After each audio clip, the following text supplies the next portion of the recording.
How you doing? This is James Angeloni, the Denture Man, coming back to you from the lab with another tip. Today we're going to be talking about boxing and beating your impression. We have something pretty exciting, is the new Locator R-tx that we took an impression on with my good buddy Dr. Dilibrato, which is a prosthodontist in Westlake, Ohio. So pretty excited to pour this up because this will be the first Locator R-tx model that I'm pouring up. But with that, we're going to be using some products. One of my favorite pieces of equipment in the lab is the Renfert Vibrex. If I said that right, Vibrex. It has an optional sphere on top that's going to help us with our boxing and beating and pouring the model itself, which you'll see in a second. The next thing we're going to be talking about is the Wonderfill Admix. We're going to be using that instead of regular tap water, just like the last video. Another product we'll be using, again, will be the Wonderfill from Denture Creations with their Wonder Former, which is going to actually box and bead our impression for us. Of course, we're going to be weighing out all of our stone and liquid that's going to be going into our model. But first, we're going to be talking about is the GC America Fujirock IMP. Now, the IMP does stand for improved, but what I like for you to think about it is implants, because of the fact that it has a very low expansion rate. Right now, the Fujirock IMP has an expansion rate of 0.06, which is going to be really great for all of our impressions that utilize implants, because of the fact that the polyvinyl and polysulfite and polyether will expand upon a 0.05. So the closest thing we can get to that is the 0.06 of the Fujirock IMP. So I'm going to clean all this up. We'll get back to the back bench and you could watch me pour up a model. Alright, the first thing I have here is one of our suck downs for our suck down machine. That one there is just made to make custom trays, so it's nice and thick. There's also pink ones and clear ones. The pink ones are a little thinner than the blue ones that are made for the custom trays. I don't make custom trays out of these, but these are great for pour-ups. Alright, so the first thing I usually do is get a nice big wad of Wonderfill out. So I'm going to go ahead and be generous. Go ahead and get yourself a nice glob of Wonderfill. Okay, so that's the first thing I do. Pound it out with your fist right there. And now you kind of want to get the spot where the impression is going to be. So go ahead and take that, and now you can see the 3 marks. And what I'll do is I'll push that down, because what you don't want to do is you don't want to distort any of the impression material that's unsupported. So if you just took your impression and just shoved it in there, what's going to happen is any of these unsupported areas, what actually do is displace and give you a not so accurate model. So I'm going to go ahead and stick it in that little groove I made, and then I'm going to go ahead and fill up this tongue area here. Now you want to watch the retro molder pads that you're not impinging those either or covering those up, because you know all the denture guys out there are going to need those landmarks. So once again, I'll just take a nice golf ball size of Wonderfill and add it into the tongue space. So the great thing about the Wonderfill, it is reusable. So I do reuse it multiple times to keep it going in the lab. So that's the first thing I'm going to do right there. And you want to swoop it back in the back so you could get that nice tongue space right there. Alright, see how I got that going on right there? So the next thing you want to do is go ahead and try out your Wonder Former. Now you want to do is go ahead and just estimate where it's going to be on the impression. And you're looking like this, it's going to be a little too tight. So with the Wonder Former, you're going to get the stainless steel plate that I lost. Oh, here we go. This little stainless steel plate. Now what that's going to do, it's going to be able to open the back of the Wonder Former up so we could take larger models. Usually the lowers, you pretty much are going to have to expand every time. So here, what I'm going to do is I'm going to take this plate, stick it back there, but not lock this down. What I'm going to do is I'm going to take about 3 rubber bands and just double wrap it around the Wonder Former. Because if you would go ahead and lock it down, what would happen is the stone would harden up and you'll never get it opened again.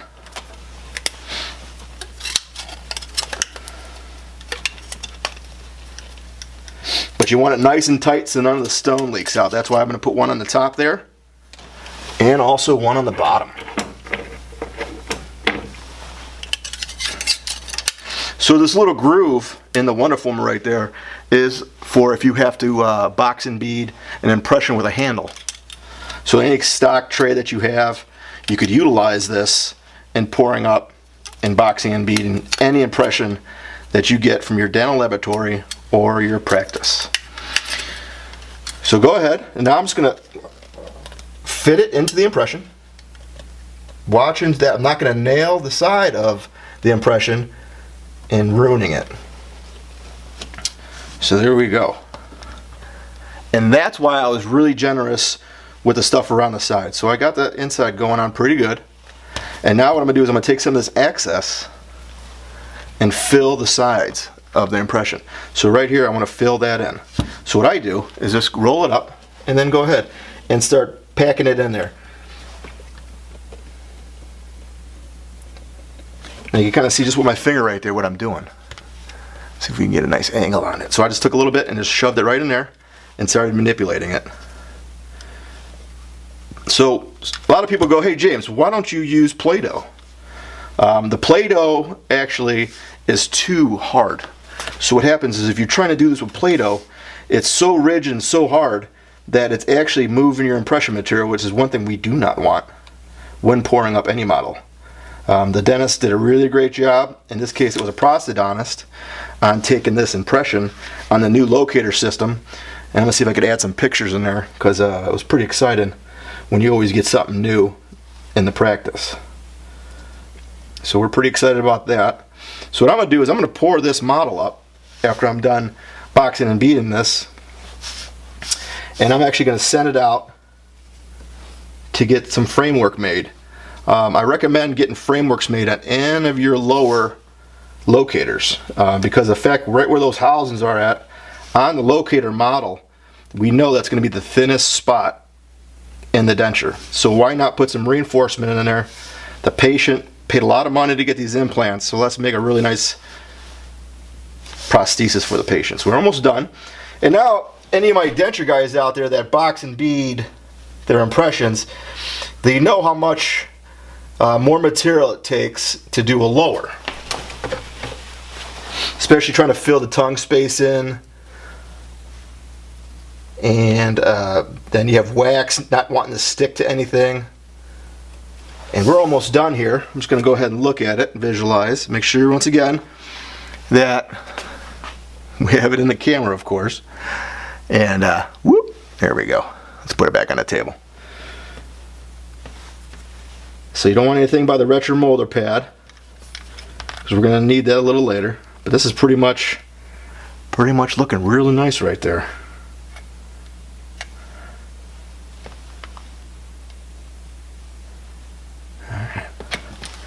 There we go. Tongue space is looking really good. And if you need to smooth it down, all you want to do is wet your finger a little bit with some water and go ahead and smooth it. That's not going to hurt anything but make it nice and smooth. Like Tom Zelensky says, added value. I love that when he says that, added value to your models. Now I've seen a lot of models out there with some high-end dentistry, but the models look terrible. So the model is our foundation to everything we're doing in the laboratory. So why not make it perfect? So then with all the excess, all you got to do is tear that excess away, put it back in your bag,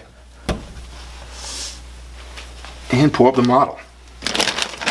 I'm going to take a picture of this real quick for you to show you what we did, and then we'll go ahead and pour this model up.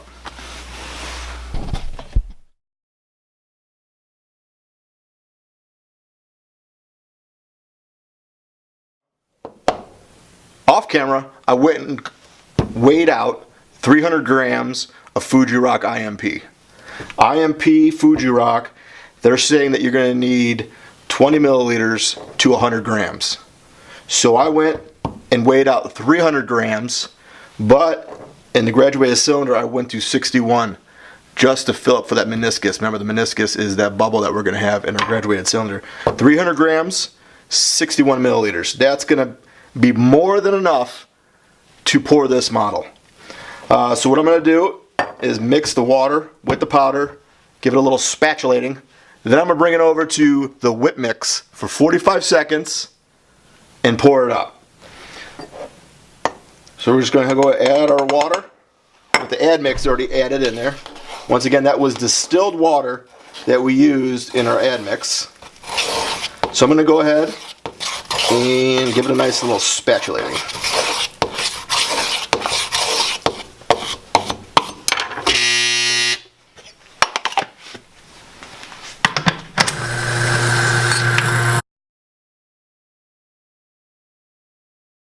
All mixed up with the right power water ratio, and we're going to go ahead and turn our Vibrex on from Renfort. Once again, one of my favorite tools in the laboratory. And what the Vibrex is going to have, it's going to have a mild setting and a pretty aggressive setting. I usually leave it on the pretty aggressive setting, and plus it also has 4 levels of vibration. Usually I'll start off at 2, but I always pretty much go to the level 3 at the end. So with the sphere, all I'm going to do is put the edge of my cup on the sphere, and you go see it just vibrate right out. Now with the add mix, we're not going to have to add any surfactants in the pour up here because it's already in the add mix. And you can see I'm taking my time, but I'm going to juice it up. So I'm going to go ahead and ramp it up to level 3. And just by that, look at that, it's just flowing right in there. That's not a problem at all. So boxing and beating a lower impression, usually taking a half hour to 40 minutes to do properly, we can do in under 10 minutes. Once again, added value, just like my good buddy Tom says. Turn that off, and that's all we have to do. That's it. We're done boxing and beating that impression. With this stone, I'm going to let it sit for 40 minutes right as it is. And then what I'm going to do is I'm going to bust it out. We'll trim it up on the old model trimmer, and we'll go from there. And we'll be back in 40 minutes, letting that stone dry. Alright, 40 minutes went by. Let's see what we did. I did not touch this in the 40 minutes that it was curing. So what we're going to do is go ahead and get rid of your suck down plate. Go ahead and get rid of your rubber bands that was holding the Wonderformer together, since we didn't use the lock in the back of the system. So go ahead, you want to open it up, and the model will pop right out. Alright, and you see that backing plate that was in the back. Go ahead and we'll wash those up, and you'll see right here what we have is our model. Now we have our Wonder Fill. Once again, it is reusable, so go ahead and peel it out, and then go ahead and put it in back in your container. Now I do have a container for used and a container for brand new, so I'm gonna go ahead and put this in the used container, and there we go. There we got our impression. And once again, this is the new Locator R-tx system from Zest. So go ahead and pry that out, be ginger about it, and there you go. There is a very nice model. And then what we're going to go ahead and do is get rid of all of our excess Wonder Fill. And what I like to do is go ahead and use hot tap water and go ahead and brush it away.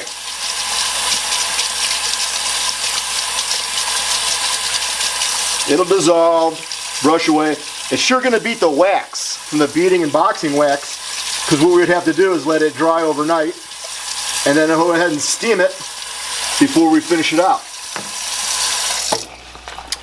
Alright, there it is. There's our model before trimmed. Just check out your work, make sure you're liking what you see. I like what I see. Alright, we're at the model trimming station. So the first thing we're going to want to do is flatten out our base, and then go ahead and take care of your land area. Your land area is going to be about 3 millimeters all the way around.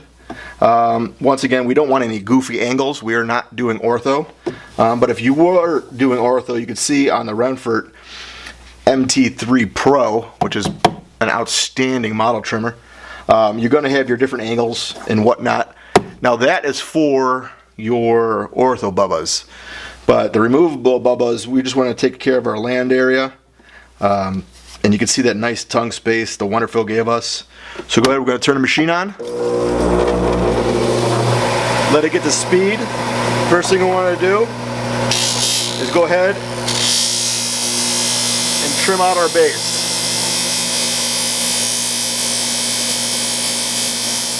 Now I will leave it thicker than usual because I will be shipping it out to get a framework made for the locators. But now that we have our base nice and flat with the rest of our model, and what you can do is you can look down while you're trimming it to make sure it's flat with your model. And then go ahead and start trimming out the sides and getting your land area ready. Remember, 3 millimeters thick for your land area.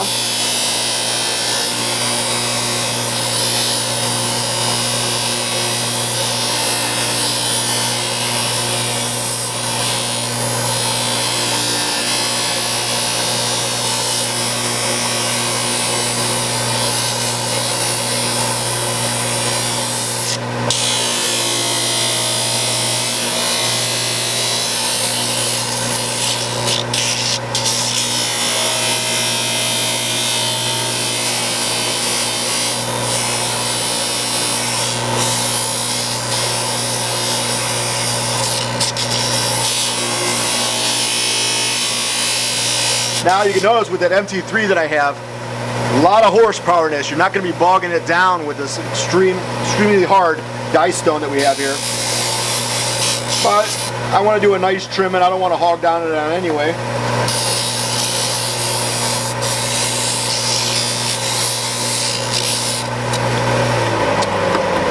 And there we go. There's a beautiful model for us. What I'm going to do now is go ahead and put it in the model drying oven for about 15 to 20 minutes, and then we'll take some pictures and finish it up. Alright, just got the model out of the oven, and here we go, a perfectly boxed and beaded model. Alright, I'd like to give a special thanks to Denture Creations and GC America for the products we use today, and Zest Locator with their new R-tx locator system. If you like what you saw, please give me a thumbs up, please subscribe. And once again, this is James Angeloni, the Denture Man, and we'll see you in the lab.